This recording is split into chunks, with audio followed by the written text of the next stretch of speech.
De mon point de vue, il existe deux types de blogueurs. Il y a les blogueurs qui veulent créer un blog juste pour créer un blog, pour le plaisir de partager, d'écrire en ligne, etc. et qui fait ça à but non professionnel. Et il y a les blogueurs qui se lancent dans l'idée de gagner de l'argent avec leur blog et d'en faire peut-être leur métier à part entière. Si vous vous considérez comme étant dans la deuxième catégorie, sachez qu'il n'y a pas de honte à avoir à monétiser un blog. Ça peut être une profession comme n'importe quelle profession. De la même manière qu'on va payer un auteur pour ses livres, il me paraît normal qu'un blogueur puisse être rémunéré pour son travail en ligne. Mais du coup, je voulais vous tourner cette vidéo au cas où vous êtes dans cette situation-là, vous envisagez de créer un blog et de pas créer un blog juste pour créer un blog. Vous voulez peut-être développer votre activité professionnelle grâce à ça et gagner de l'argent grâce à ça surtout. Quel est le cas? Voici 5 questions qu'il va falloir vous poser avant de vous lancer. D'une part parce que ça va vous permettre de préciser votre projet et d'autre part parce que ça va sûrement beaucoup vous rassurer de mettre à plat toutes ces idées et d'y réfléchir sérieusement. Aujourd'hui, vous l'avez compris, je vous propose 5 questions à vous poser avant de lancer un blog pour gagner de l'argent, donc j'espère que ça va vous servir. La première question la plus fondamentale, et je pense que vous pouvez même vous la poser si vous tenez un blog actuellement, c'est quel est le pire qui pourrait m'arriver? Quelle est la pire situation dans laquelle je pourrais me retrouver à cause du blog, à cause de mon choix de vivre de mon blog? Généralement, ce qui est bien avec cette question-là, c'est que quand on se la pose, on prend énormément de recul sur ce qui est grave pour nous et on se rend compte que finalement, il n'y a pas grand-chose de grave qui peut arriver. Ça permet aussi, si jamais vous avez peut-être des peurs au niveau financier, ce qui est totalement logique, hein, parce que quitter son travail du jour au lendemain en se disant je vais ouvrir un blog et je vais gagner de l'argent, c'est peut-être pas la solution la plus sécuritaire du monde. Mais du coup, de vous poser la question quel est le pire qui puisse m'arriver et quelle solution je pourrais trouver au pire qui puisse m'arriver, ça va vous permettre de vous calmer en fait, parce que c'est vrai que c'est énormément de responsabilité d'avoir son entreprise, de devoir générer soi-même son chiffre d'affaires et de devoir gagner de l'argent en continu avec un blog. Tout dépend de moi en fait et tout dépendra de vous si jamais vous suivez la même voie que moi. Et sans vous mentir, il faut quand même avoir les épaules pour gérer toutes ces responsabilités. Le fait de me poser la question et de m'être posé la question à mes débuts, quel est le pire qui puisse m'arriver, ça m'a permis vraiment de relativiser et d'être zen dans mon business. Parce que le pire qui puisse arriver, si jamais les choses ne fonctionnent pas comme prévu, c'est quoi? Ok, je vais être en retard sur mon loyer, ok, je vais peut-être devoir trouver un travail, je vais peut-être devoir trouver des missions intérim, etc. Ok, bon, c'est vrai que ce serait pas cool si ça tournait comme ça et ça me ferait chier, honnêtement. Mais c'est pas si grave. Quand on regarde avec du recul, c'est vraiment pas si grave. Au pire des cas, voilà, je retravaillerai quelques mois et après je recommencerai et ainsi de suite. Bref, du moment que vous vous dites bon, c'est quoi le pire qui puisse m'arriver et que vous trouvez une solution à ce pire-là, vous avez un maximum de chances d'être zen et détendu dans votre business et en plus de ça, vous serez rassuré par rapport au pire parce que le pire en général, on n'y pense pas parce qu'on a peur en fait du pire et je vous assure que en réalité rien de grave peut vraiment vous arriver.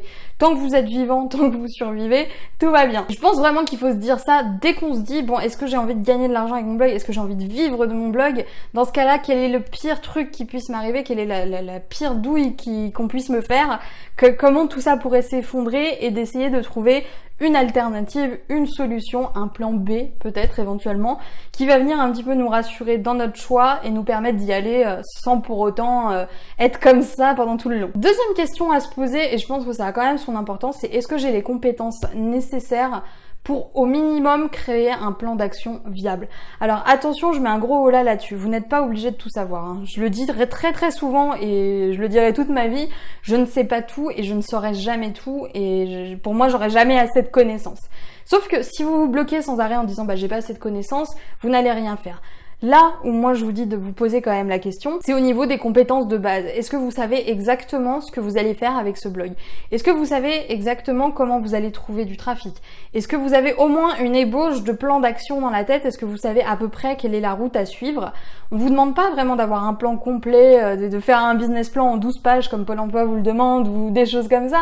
On vous demande juste vraiment de connaître la base. Est-ce que vous êtes capable d'écrire un article? Si oui, on est bien parti. Est-ce que vous êtes capable de trouver de belles images? Est-ce que vous savez sur quels réseaux sociaux il va falloir partager vos articles? Est-ce que vous savez comment fonctionnent ces réseaux sociaux? Toutes ces questions-là, peut-être un petit peu basiques, pour moi, il faut quand même se les poser au début parce que c'est ça qui va déterminer si vous êtes prêt à vous lancer ou non. N'attendez pas pour autant de tout savoir. Moi, ce que je vous dis là, c'est qu'il vous faut juste une ébauche de plan d'action. C'est-à-dire que quand j'ai lancé mon blog, je savais que je voulais faire de la pub sur Hello Coton, je savais que je voulais partager sur des groupes Facebook, je savais que je voulais faire du SEO pour du trafic à long terme, etc. Bien sûr, il y a énormément de choses que je ne savais pas et que je fais aujourd'hui parce que je vois bien que ça fonctionne. Comme par exemple Pinterest, quand je me suis lancée, pour moi Pinterest, je savais à peine ce que c'était. Mais j'ai appris petit à petit. Apprenez à faire la nuance entre les informations peut-être additionnelles qui vont venir compléter un petit peu vos connaissances et vous permettre d'obtenir de meilleurs résultats, et les connaissances de base, vraiment la base de la base, comment installer WordPress, comment poster un article, comment partager sur les réseaux sociaux. Est-ce que ça, vous savez le faire? Parce que si vous ne savez pas encore le faire, là, malheureusement, il va falloir vous former à ces trucs basiques, les trucs les plus fondamentaux pour réussir à tenir un blog, en tout cas. Troisième question, est-ce que vous êtes vraiment prêt à considérer votre blog comme quelque chose de professionnel? C'est quelque chose vraiment qui revient souvent chez les blogueurs débutants. Les gens ne prennent pas leur blog au sérieux. Ils sont là, ils se disent bon voilà, si ça marche tant mieux, si ça marche pas tant pis, un jour peut-être que machin, etc. Mais si vous raisonnez comme ça, comment voulez-vous réussir en fait? Parce que en face de vous, vous avez des blogueurs plus expérimentés qui ont suivi beaucoup plus de formations que vous et qui ont beaucoup plus de connaissances que vous. Et qui eux, pour le coup, considèrent vraiment leur blog comme quelque chose de sérieux. Si vous vous engagez tous les vendredis à poster un article, il faut que l'article soit là en fait. C'est comme un vrai travail. Si vous ne postez pas l'article alors que vous avez dit à l'ensemble de vos lecteurs tous les vendredis il va y avoir un article, votre crédibilité elle va exploser en 1000 morceaux en fait. Pour moi c'est vraiment pas cohérent quand on a cette attitude là de se dire bon bah mon blog je vais publier quand j'ai envie, mes articles quand j'aurai l'inspi je vais les écrire. Aussi changer tout le temps d'avis et de se dire bon bah si je gagne pas d'argent c'est pas grave, ah mais j'aimerais bien quand même. À un moment ayez un avis tranché sur la question, est-ce que vous voulez gagner de l'argent avec votre blog, oui ou non? Si oui, il va falloir adopter une attitude cohérente avec ce vœu-là. Vous n'allez pas pouvoir gagner de l'argent avec votre blog si vous n'en prenez pas soin, si vous n'êtes pas sérieux et si vous n'êtes pas investi dans cette mission.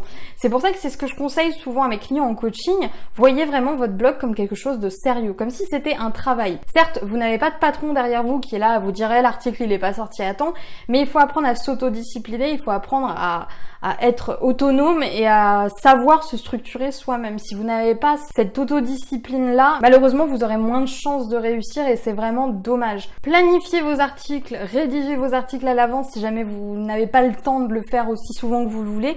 Tout est une question d'organisation. D'ailleurs, j'en profite pour vous rappeler que ma formation Comment créer 6 mois de contenu en 15 jours est encore disponible à son tarif de lancement jusqu'à dimanche soir seulement. Alors profitez-en si c'est une formation qui vous intéresse. Ça vous permettra peut-être justement pendant la fin des grandes vacances d'en profiter pour planifier la moitié d'une année d'articles sur votre blog sans devoir y revenir sans arrêt pendant les prochains mois, pendant la rentrée, vous serez peut-être plus occupé. Quoi qu'il en soit, si jamais vous n'êtes pas sérieux à ce niveau-là, si jamais vous n'êtes pas investi dans votre travail, vous n'aurez vraiment pas les résultats. Alors essayez du maximum que possible de voir votre blog comme une activité à part entière, comme quelque chose de rentable, même si ça l'est pas encore. Parce que si vous n'avez pas ce regard-là, si vous n'avez pas ce sérieux vis-à-vis de lui, vous n'aurez pas les résultats que vous espérez avoir et c'est quand même dommage. C'est vraiment juste une question d'attitude, une question de mindset encore où il faut bien comprendre que la magie ça n'existe pas et que c'est pas du jour au lendemain que quelqu'un va vous repérer comme ça. Bien sûr ça arrive mais c'est quand même assez rare. Si vous voulez mettre toutes les chances de vos côtés, donnez-vous les opportunités, créez-vous les opportunités pour réussir. Question numéro 4 à se poser, et c'est peut-être un petit peu compliqué, mais il faut quand même se poser cette question. Qu'est-ce que je vais pouvoir apporter de plus dans ma thématique à mes lecteurs? C'est une question difficile parce que moi-même étant dans une thématique assez bouchée, donc le blogging, le web marketing, etc., j'ai dû me poser la question et c'est difficile d'avoir un regard sur soi-même, en particulier quand on est blogueur débutant. Maintenant, il faut quand même prendre conscience que vous avez des qualités, que vous n'êtes pas quelqu'un rempli de défauts. Vous avez des points forts que d'autres personnes n'ont pas forcément. Et c'était mon cas, c'est-à-dire que moi j'ai un talent inné pour faire des blagues non drôles à outrance sans arrêt dans mes articles.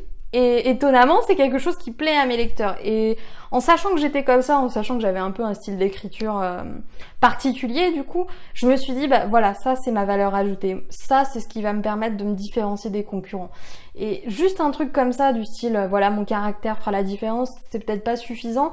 Du coup, le mieux, c'est quand même de vous poser la question au niveau de votre thématique. De vous dire comment je pourrais aborder le sujet sans que ce soit redondant, sans qu'on ait l'impression que je fais exactement la même chose que mes concurrents. Moi, ce que je voulais apporter par rapport à mes concurrents, c'était ce regard de débutante, en tout cas au début, donc j'ai bien conscience que j'aurais pas un regard de débutante toute ma vie, mais je voulais apporter ce regard de blogueuse débutante qui démarre tout juste et qui essaye petit à petit, etc. Parce que, étant moi-même consommatrice de ces contenus-là, j'avais toujours la frustration de me dire, ouais, mais enfin, la personne qui me parle, je me reconnais pas en elle parce que j'en suis pas à ce niveau-là en fait. Moi, je vois des gens qui me parlent de chiffre d'affaires mirobolant, de trafic énorme, etc., qui sont là limite sur un yacht en train de vous raconter leur vie.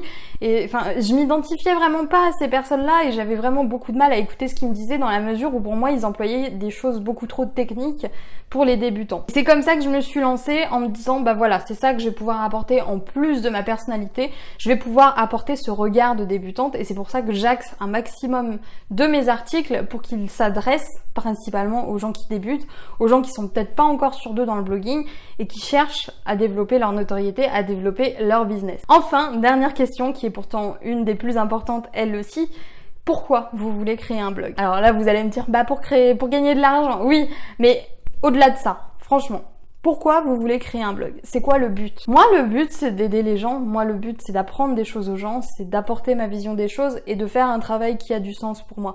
Voilà mon pourquoi. Trouvez votre pourquoi et vous serez beaucoup plus motivé à tenir votre blog, à être sérieux dessus et à croire en ce rêve-là finalement, parce que c'est vrai que ça peut être un rêve de vivre de son blog, mais je vous assure que c'est pas un rêve aussi compliqué à atteindre que ça. Tout ce qu'il faut, c'est se donner les moyens de réussir, tout ce qu'il faut, c'est être investi dans sa mission bloguesque. Cette petite vidéo est maintenant terminée, n'oubliez pas de vous abonner si ce n'est pas encore fait. À nouveau, je vous rappelle que la formation Comment créer 6 mois de contenu en 15 jours est disponible à un tarif de lancement jusqu'à demain seulement. Alors vraiment, si elle vous intéresse, prenez-la maintenant, sinon malheureusement le prix va revenir à la normale d'ici peu. Moi je vous dis à demain pour une nouvelle vidéo.